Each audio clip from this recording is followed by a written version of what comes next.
A gente se comunica o tempo todo, certo? Mas já parou para pensar no que realmente está acontecendo por trás de cada conversa? Parece simples, mas por baixo de cada palavra, de cada gesto, existe uma máquina. Nossa, uma máquina incrivelmente complexa. Hoje, a gente vai abrir o capô dessa máquina para entender a verdadeira anatomia da E, linguagem. para começar, eu quero deixar uma provocação no ar, que vem direto do nosso material de base. O que as pessoas dizem e, talvez mais importante ainda, o que elas não dizem. Essa pergunta é o nosso ponto de partida para explorar um mundo gigantesco que existe muito além das palavras. E olha só qual vai ser a nossa jornada de hoje. A gente começa pelo básico do básico. Afinal, o que é linguagem? Depois, vamos explorar os dois lados da moeda, o que a gente fala e o que a gente mostra. Em seguida, vamos montar o quebra-cabeça do processo de comunicação, descobrir as 6 missões secretas da nossa fala e, no final, a gente junta tudo para ver como podemos nos tornar comunicadores bem melhores. Vamos nessa? Ok, vamos mergulhar de cabeça. Num nível bem fundamental, linguagem é qualquer ação que a gente faz para passar uma informação para a frente. E não estou falando só de palavras. Pensa em gestos, em sons, em imagens. Tudo isso é linguagem. Eu adoro essa analogia do nosso material. A linguagem é como um guarda-roupa. O jeito que a gente fala com os amigos num bar é totalmente diferente do jeito que a gente se apresenta numa reunião de trabalho, não é? A gente adapta a nossa roupa de palavras para o contexto. É isso que torna cada interação única. E essa ideia de se adaptar nos leva direto para os dois grandes lados da comunicação. Aquilo que a gente diz com todas as letras e aquilo que a gente não diz. Vamos explorar esses dois canais, porque é justamente nessa diferença que está a verdadeira riqueza da expressão humana. Então, o resumo da ópera é o seguinte: linguagem verbal é tudo o que envolve palavras, faladas ou escritas. Já a linguagem não verbal é todo o resto. E é nesse resto que muita da mágica e às vezes da confusão acontece. E o mais fascinante aqui é a quantidade de informação que a gente passa sem nem se dar conta. O nosso tom de voz, o jeito que a gente senta na cadeira, um simples levantar de sobrancelha. Muitas vezes, essas são as partes mais autênticas e honestas da nossa comunicação. E isso aqui ilustra a ideia de um jeito brilhante. Pensa na ordem par. A gente pode gritar "pare", um guarda pode usar um apito, a gente pode simplesmente levantar a mão espalmada ou ver uma luz vermelha no semáforo. É a mesmíssima mensagem, mas transmitida por canais completamente diferentes. Agora, vamos dar uma de engenheiro e entender a mecânica da coisa. Como uma conversa realmente funciona. Não é só um monte de palavras jogadas ao vento. É um processo bem estruturado, com peças essenciais que precisam se encaixar perfeitamente. Pensa nisso como a viagem de uma ideia. Tudo começa com o emissor, a pessoa que quer dizer algo. Essa ideia na cabeça dela é codificada numa mensagem.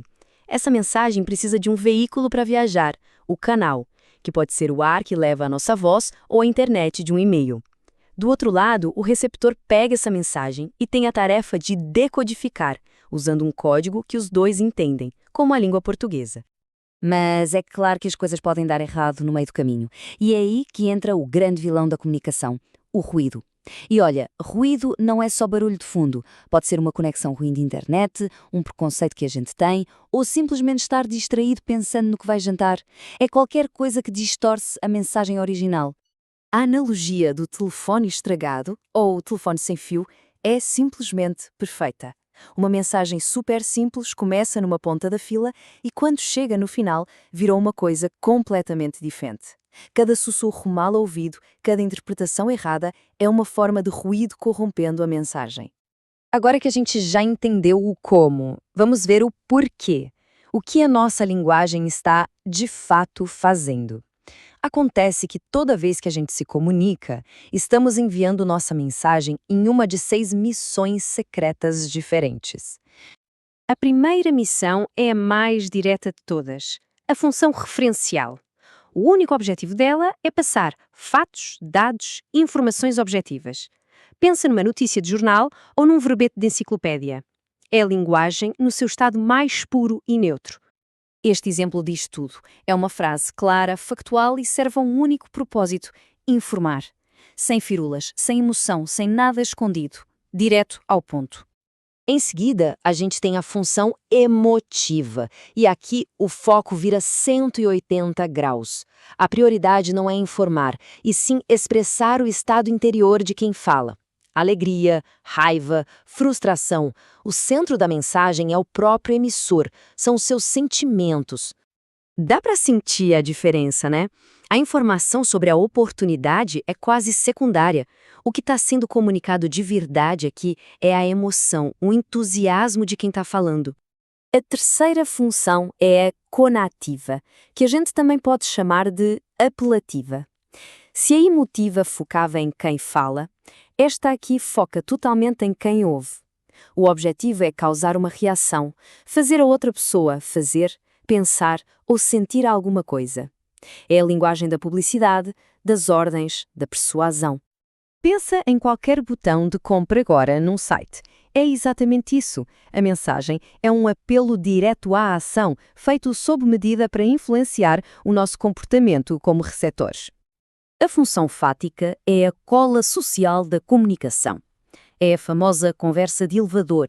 O objetivo aqui não é trocar informações importantes, mas sim estabelecer a conexão, testar o canal e garantir que ele continua aberto. A gente usa isso o tempo todo sem perceber. Um alô no telefone, "e aí, tudo bem?" quando encontra alguém. São formas de testar a conexão, de verificar se a outra pessoa está ali com a gente, mantendo o canal aberto para uma conversa de verdade. Essa pode parecer um pouco mais teórica, mas na prática é super comum. A função metalinguística acontece sempre que a gente usa a linguagem para falar sobre a própria linguagem. O exemplo perfeito é um dicionário. São palavras definindo outras palavras. Exato. Quando alguém pergunta o que essa palavra quer dizer, essa pessoa está usando o código, a língua, para analisar e discutir o próprio código. É a linguagem se olhando no espelho. E por último, mas não menos importante, a função poética. E atenção, isso não é só para poesia, viu?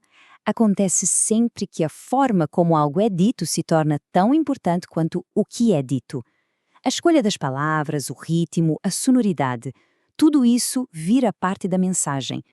Por exemplo, em vez de dizer "a luz refletia na água", a gente pode dizer que a luz dançava sobre a água. A informação é a mesma, mas a escolha da palavra dançava cria uma imagem, uma sensação. Isso, bem aí, é a função poética em ação. Ufa! Depois de desmontar essa máquina toda, a pergunta que fica é: e daí?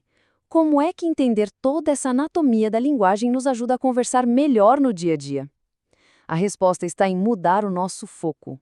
E essa frase do Peter Drucker resume tudo de forma brilhante.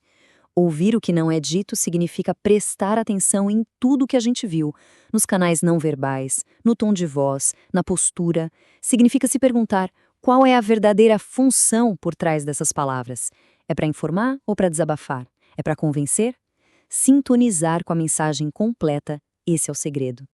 E assim, fica a reflexão para a gente levar daqui. Nas nossas próximas conversas, o desafio é tentar ouvir para além das palavras, ouvir as emoções, as intenções, as mensagens que viajam no silêncio. Porque muitas vezes é nesse espaço silencioso que a verdadeira comunicação acontece. A questão é, o que será que a gente tem deixado escapar? Portal EAD. Aprenda rápido, evolua e conquiste novas oportunidades sem sair de casa. Portal EAD, o seu portal para o futuro.